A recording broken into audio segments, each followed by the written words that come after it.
Bueno, continuamos acá en Economía 4D. Estamos con Andrés Álvarez. Uno de los temas que sí, obviamente, nos tenemos que ocupar desde la dimensión social de la economía, la cuarta D, señores. Sí, el tema de los jubilados y el Fondo de Garantía y Sustentabilidad. Se está licuando.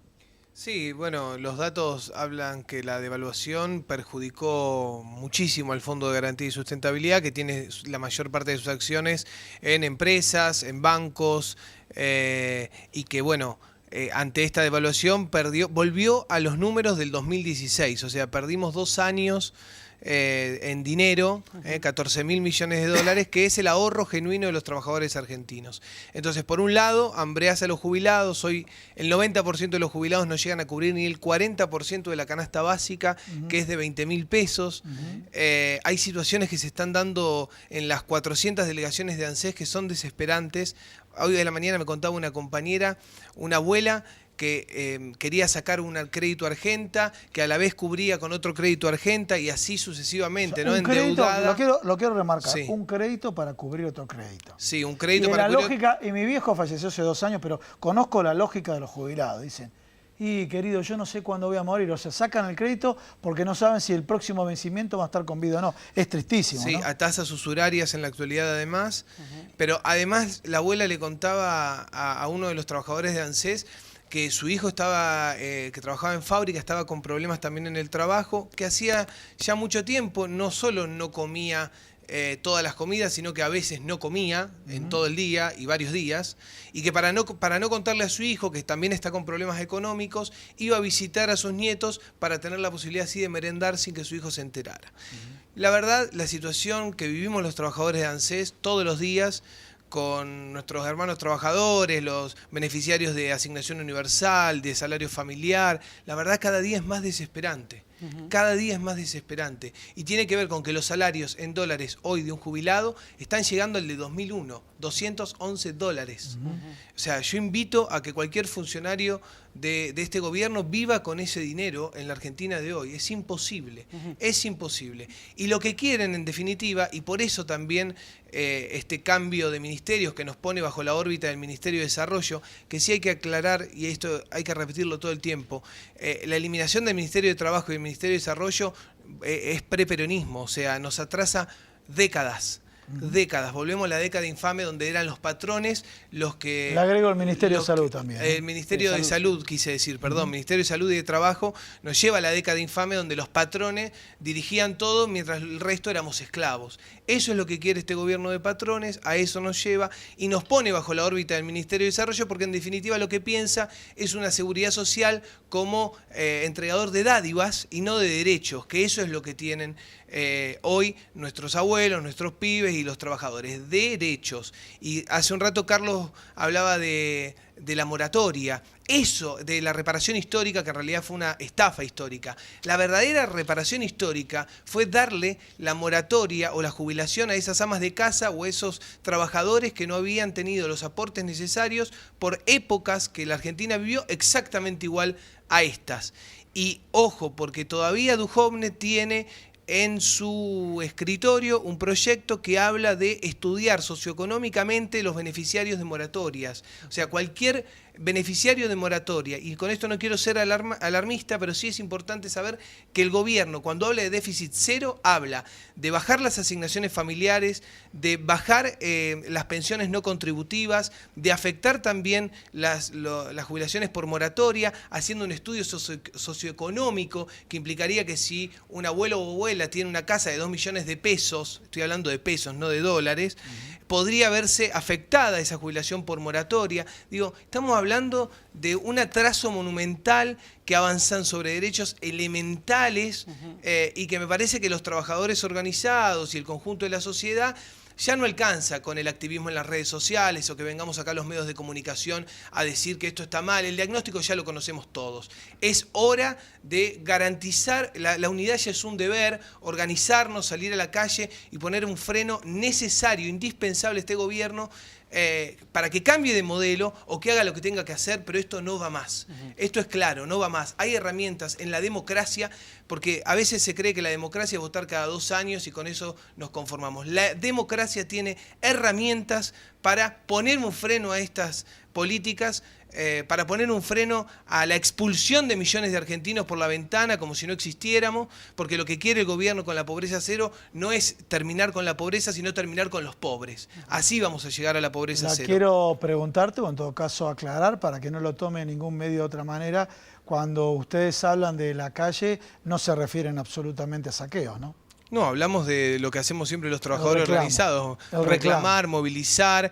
Derecho constitucional. Derecho constitucional, que obviamente este gobierno tiene todo un aparato represivo y de persecución que también es inédito, y me parece que es hora, repito, que dejemos los diagnósticos, que dejemos el activismo de redes, que dejemos el activismo de los medios de comunicación y hagamos los dirigentes gremiales, los dirigentes políticos, las distintas organizaciones y movimientos sociales, una gran movilización, pero en realidad no una gran movilización, un verdadero plan de lucha que ponga freno a este ajuste y que de manera definitiva termine con este modelo de miseria planificada y de saqueo organizado. Hablando de plan de lucha, Cristian, ustedes están siempre muy cerca de los trabajadores, estamos viendo pérdida de empleo, hubo casos de algunas fábricas que se terminaron tomando. ¿Cómo está hoy la situación? ¿Muy efervescente en ese sentido? Muy difícil. Lo que empieza a haber es alguna respuesta fuerte.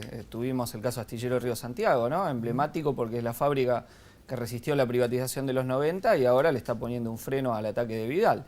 Y la confluencia con la lucha también estudiantil y universitaria que se ha dado en Córdoba, ENEPEC, los trabajadores de la empresa de energía, coincidieron también con los estudiantes y los docentes. Yo como docente universitario ahora estamos en un paro nacional que ha empezado a entroncar con la movilización estudiantil, con decenas de facultades tomadas y creo que ahí está la respuesta que se puede dar, ¿no? Porque evidentemente no es un paro dentro de un mes lo que le va a parar la mano a un ataque que hay hoy. Un paro activo con movilización donde millones puedan expresar la bronca que uno escucha en todos lados en las calles es esencial para derrotar esta política del FMI de Macri, ¿no? Bueno, muchísimas gracias a ambos. Cuestiones avancen. Gracias a los dos por haber estado acá esta noche. Te paso rápidamente. Pasamos para el otro lado del estudio, sí, con Pedro Vizcay. A ver si la cámara lo puede tomar. A ver. Tenemos a Pedro Vizcay. ¿Sabes qué? Sí. Antes de presentarlo, digo, Pedro estuvo acá en el programa, fue director del Banco Central, venía de la gestión del gobierno anterior y estuvo en esta etapa porque quedó como parte de la oposición, como director del Banco Central. Y acá en el programa nos anticipó en detalle un montón de cosas de las que hoy están ocurriendo con el Banco Central. Y él, en el director del Banco Central, se las planteó a quien era el presidente en su momento, después salió eyectado por una ventana, que fue Federico Sturzenegger. Bueno, ¿cómo estás, Pedro? Buenas noches. Muchas gracias, Pedro, por estar acá. Gracias. Bueno, y también otro tema, que quiero darle un condimento político. Viste que el gobierno cuando arrancó diciendo hay que trabajar en equipo, hay que escuchar a la oposición y demás. Y en la primera etapa, cuando venías al programa, en la primera etapa, de alguna manera tu voz en disenso era escuchada, hasta que en un momento resultó incómoda. Quería agregar eso, ¿no? Sí, es cierto eso. Me parece que estamos en un momento muy crítico de la Argentina, muy crítico en materia económica y financiera, y esto es el resultado de las políticas que tomó el gobierno. El gobierno no escuchó ninguno de los diagnósticos que se presentaron desde diferentes ámbitos, no solamente en mi caso dentro del Banco Central.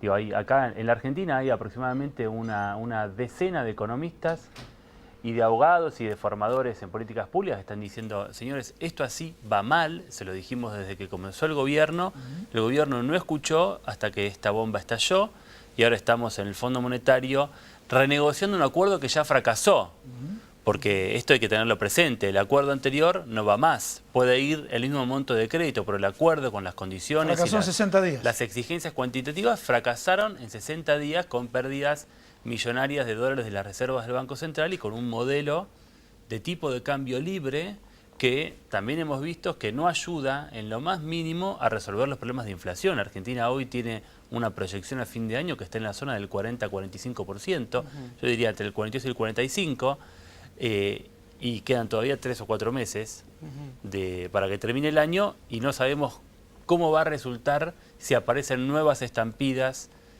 devaluatorias en el mercado de cambios. Tenemos un mercado completamente volátil, sin ningún tipo de herramienta de intervención. Cada vez que el Banco Central tiene que intervenir, tiene que pedir permiso al Fondo Monetario. Entonces, hemos llegado a una situación muy crítica desde el punto de vista de la capacidad del Banco Central y de la capacidad del país de formular políticas políticas regulatorias frente a los mercados financieros en un contexto de profunda inestabilidad. ¿Y cómo ves, Pedro, el accionar del Banco Central? Porque digo, en el caso, vos venías de la gestión anterior, todos los que nos están mirando recuerdan, el actual funcionarios del actual gobierno hicieron una denuncia por un tema con los dólares futuros y esas cuestiones, que después encima saltó que quienes compraban los contratos de esos dólares eran ellos mismos del otro lado.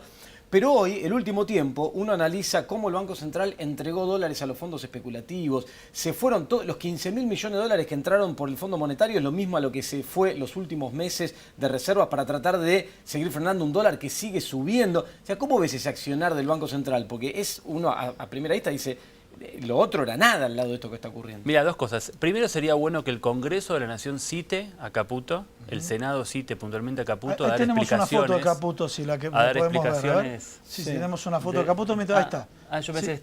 pensé que estaba en la mesa de operaciones, pero, Bueno. No, pero está en la playa. Sí. Sí. Pero, a ver, el Senado tiene que citar al presidente del Banco Central para que rinda cuenta de las operaciones que hizo en el mercado de cambios y las operaciones que hizo en el mercado de futuros, porque los datos que hay, que son muy precarios todavía, porque son solamente datos de precio, hay 4 variables para analizar. La variable tiempo, Sí. la variable, o sea, el momento de intervención, que son momentos de segundos, la variable tiempo, la variable cantidad de operatoria, la variable precio y la variable identidad, que son quienes estaban del otro lado.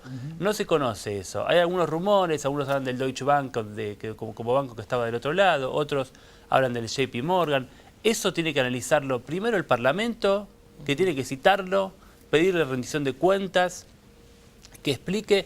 Y la verdad que el escenario general da a entender que hay por lo menos algunos indicios de un abuso de mercado clarísimo, porque están comprando de un lado y está vendiendo el presidente del Banco Central del otro un precio subsidiado a bancos que son Que tienen referentes. potencialmente cercanos, Sí, cercanos. digamos. Vamos a hacer- en términos muy leves. Vamos Entonces, a eso hacer tiene un que investigar la paralelismo. justicia. Vamos a hacer un paralelismo con tu comentario, si alguno no lo entendió, por el dato técnico. ¿Qué fue lo que se comentó esta semana? Se comentó que se sabía, ex ministro de Agroindustria, se sabía que iban a haber retenciones y los exportadores se iban a liquidar para no pagar. O sea, con la información cierta. Lo que vos estás comentando, hay cierta información que le asegura la rentabilidad a algunos grupos. Eso es un delito. Y hay una ley que tiene aproximadamente unos 7 u 8 años de vigencia, donde específicamente se sanciona y se prohíbe la conducta de avisar a los exportadores agrícolas cuando se va a producir la entrada en vigencia de un derecho de retención, porque justamente lo que se evita con eso es que aceleren y que eludan el impuesto. Estoy de acuerdo con vos desde el punto de vista del Código Penal. Está en el económico. Código Penal y una ley específica. Eso se tiene que investigar. Pero y ¿sabés lo qué? tiene que investigar el Ministerio de Agricultura. Y la prueba se va a licuar ahí. La prueba se va a licuar. Bueno, pero esa es la se Argentina. filtró el dato. Esa es la Argentina que tenemos. Esa es la Argentina que tenemos. Hay un grupo de personas que han ocupado el Estado, que vienen del sector bancario, del sector agropecuario, del sector energético y que hacen negocios para sus empresas relacionadas directamente o en las que forman parte como directores, gerentes, etc. Entonces, el Estado ha cambiado la estructura de trabajo en torno a la formación de políticas públicas y al reconocimiento y garantización de derechos universalmente consagrados para beneficiar a unos pocos. Entonces, esto es un esquema profundamente corrupto que funciona en la Argentina, es un esquema que está plagado de abusos de derecho, plagado de abusos que deben ser investigados y por lo tanto lo que uno ve en esa matriz es que verdaderamente la transferencia de ingresos hacia los sectores más poderosos tiene su única razón de ser en modelos de negociaciones incompatibles. Bien. Quiero saber otro paralelismo, trazar con tu comentario. Insisto, para dirigirnos a la gente que de pronto no sabe el manejo técnico desde el Banco Central que vos lo dominás. Pero hoy, alguien que en los medios de comunicación, eventualmente por un sector no es muy querido, y me refiero a Hugo Moyano, dice, hablan mucho de los cuadernos, lo cual ratificó, que considera que hay que juzgarlos y demás, pero de pronto con apretar 2 teclas, quiso decir una tecla y zen, apretar 2 teclas, se hacen operaciones o se cometen delitos que pueden ser superiores. ¿Es correcto eso? Y claro que es correcto, porque históricamente la criminalidad financiera y la criminalidad económica en la Argentina ha causado los mayores daños sociales a todo el país. La historia de la Argentina de los últimos 40 años es la historia del endeudamiento externo, es la historia de la fuga de capitales y es la historia del vaciamiento de empresas que ponen sus dineros y los dineros de todos los trabajadores en el exterior. Esa es la verdadera matriz de criminalidad financiera y por lo tanto es una matriz que hay que investigar, que es una matriz obviamente muchísimo más dañina que cualquier acto aislado de corrupción y que tiene como particular característica que el Poder Judicial tiende a no investigarla porque el Poder Judicial forma parte del mismo círculo de convivencia con los sectores del poder económico.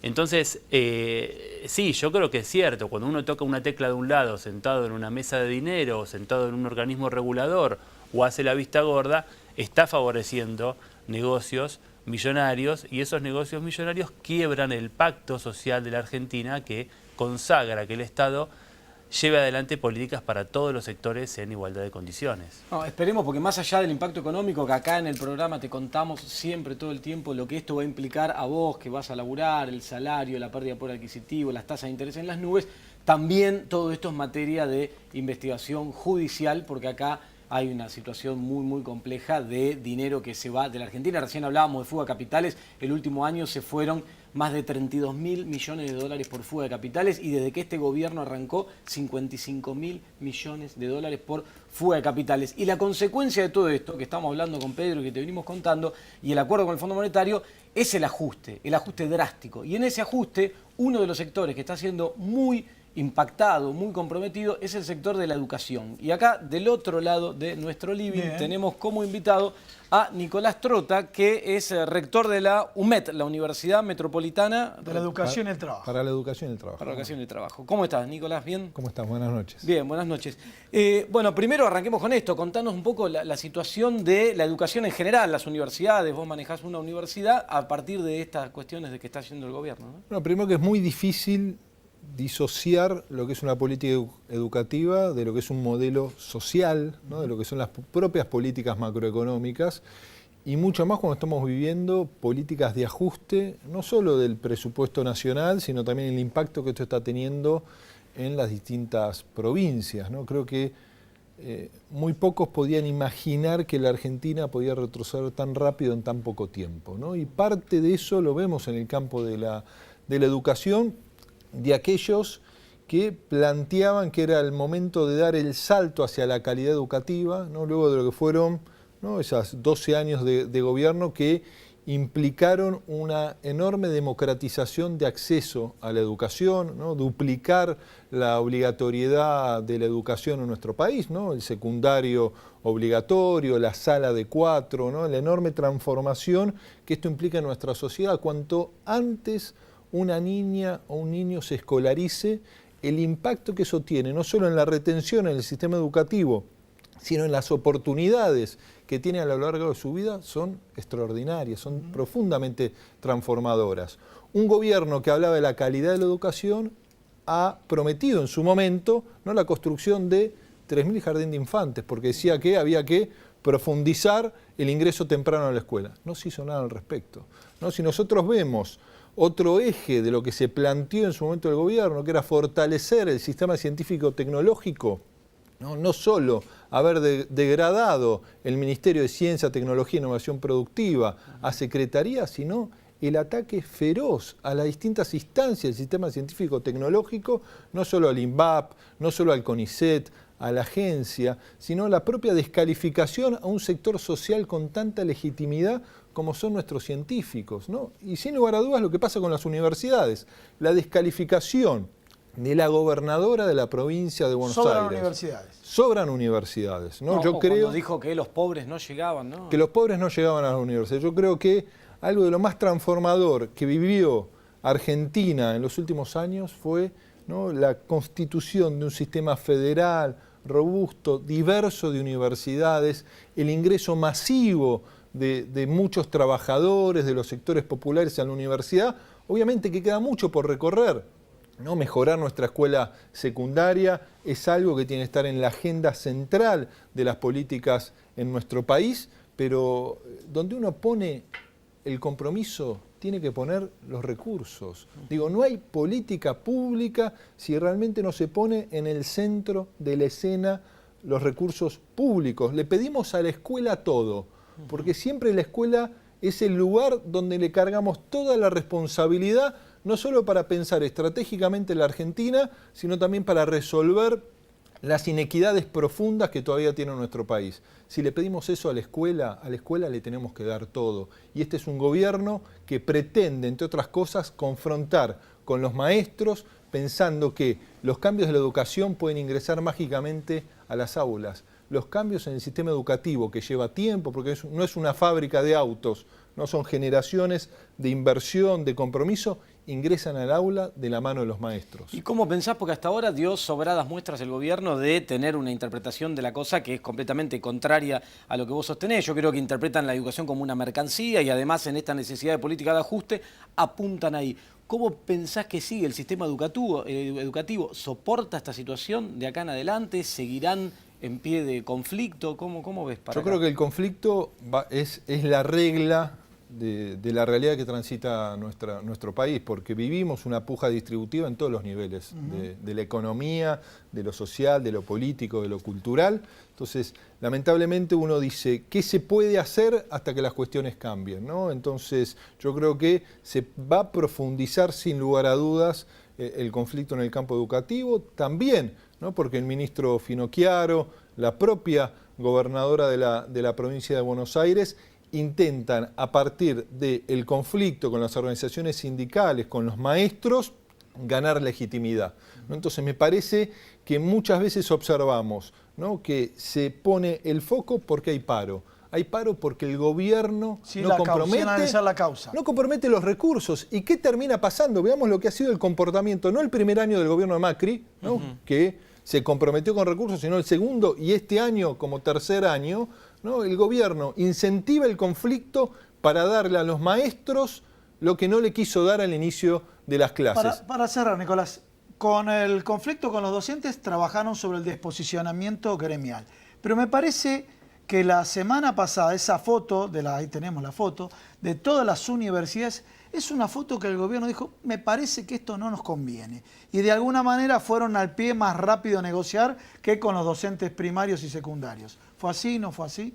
Yo creo que esa marcha que participamos, que estuvieron a la cabeza, todo el sistema universitario argentino, ¿no?, es hijo también de los conflictos previos. Yo creo que tiene que haber una comunidad organizada de trabajadores que reclamen por sus derechos, ¿no? Porque hoy vemos también que los medios están preocupados por los saqueos que puede haber en supermercados.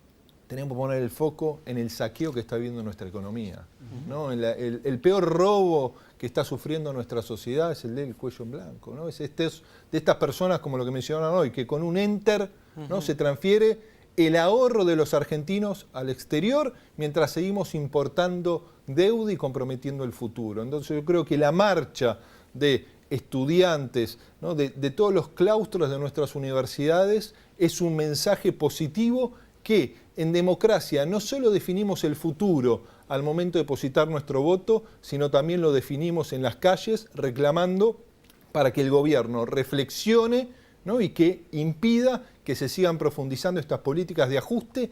En un mes, para poner un ejemplo, según la medición que realiza nuestra universidad, que es el peor mes en pérdida de capacidad de compra del salario desde que gobierna Mauricio Macri, con más del 12%. Muchas gracias, Nicolás. Gracias el impacto de la evaluación. Gracias, Nicolás. Gracias, Pedro, también por haber estado con nosotros esta noche. Bueno, y acá te estuvimos contando de todo lo que estuvo pasando a lo largo de estos últimos días con la economía argentina, donde lamentablemente muchas de las cosas que te advertimos, bueno, acá están, se hicieron presentes. Chau, hasta la semana que viene. Chau.